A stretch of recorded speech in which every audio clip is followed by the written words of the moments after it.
The bird is flying above the tree बोलायचं का over the tree बोलायचं? Above आणि ओव्हर ह्या दोन प्रिपोजिशन्समध्ये चांगले लोक कन्फ्युज होतात.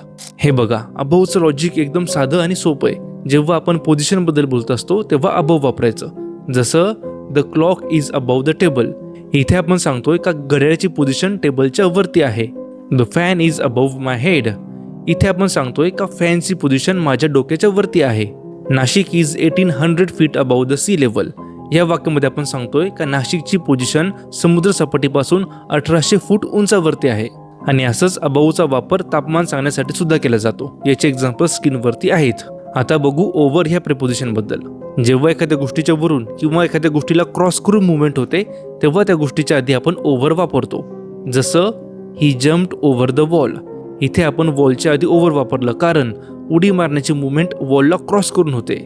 The dog ran over the bridge, इथे आपण ब्रिजच्या आधी ओव्हर वापरलं कारण पळण्याची मुवमेंट ब्रिजला क्रॉस करून होते.